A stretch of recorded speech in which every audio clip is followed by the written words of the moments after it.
Dans le noir, plongé dans l'horreur.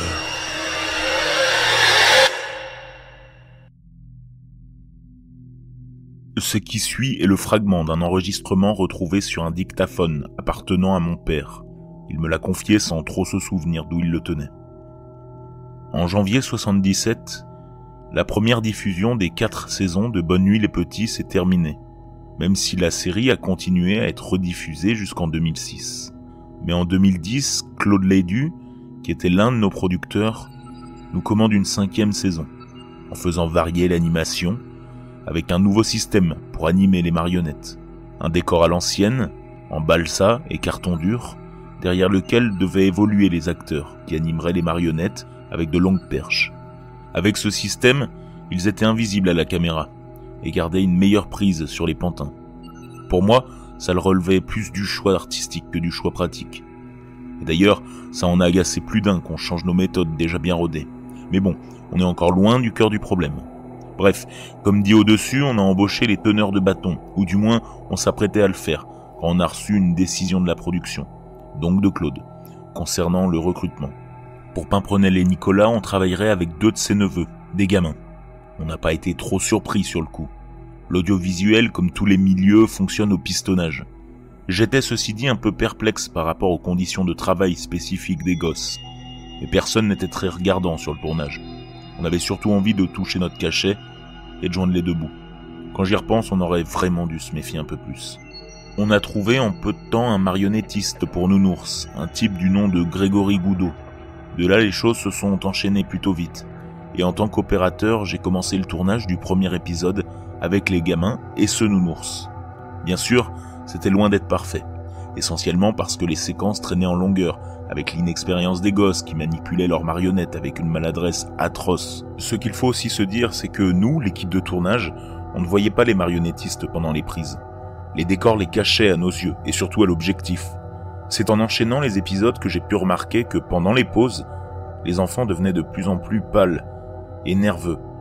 Ouais, c'est ça, à bout de nerfs, littéralement, comme dégoûtés. C'est une des stagiaires en audiovisuel qu'on avait mise à la prise de son, qui la première m'a mis sur la voie de ce qui se tramait. En faisant des raccords son derrière les décors, pour vérifier si elle ne pouvait pas mieux recueillir l'audio en se plaçant derrière, elle avait fini par remarquer quelque chose.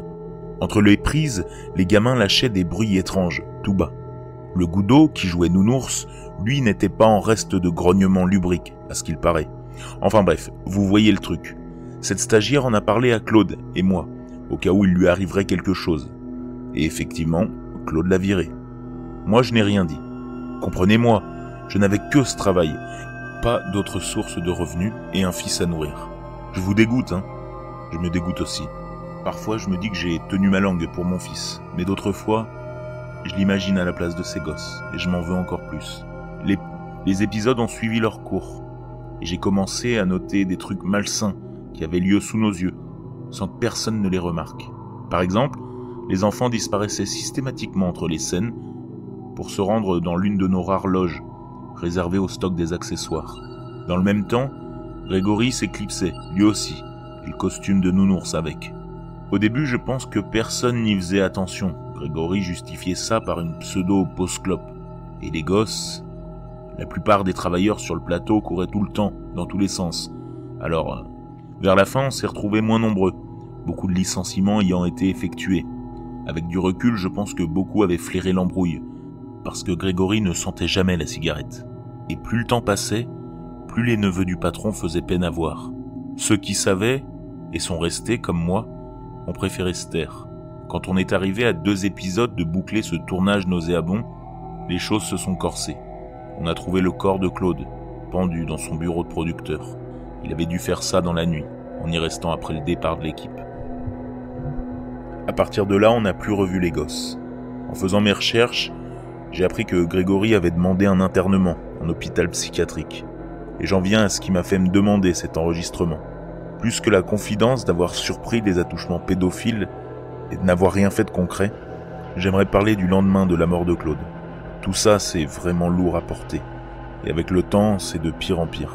J'ai cherché à protéger mes intérêts personnels, à faire vivre ma famille. Aujourd'hui, elle m'a tourné le dos. À l'époque, les clauses de nos contrats étaient strictes, et la non-divulgation, ça plaisantait pas. Plus que risquer un procès et se faire virer, on ne se ferait jamais réembaucher, parce que dans notre milieu, ça tourne super vite.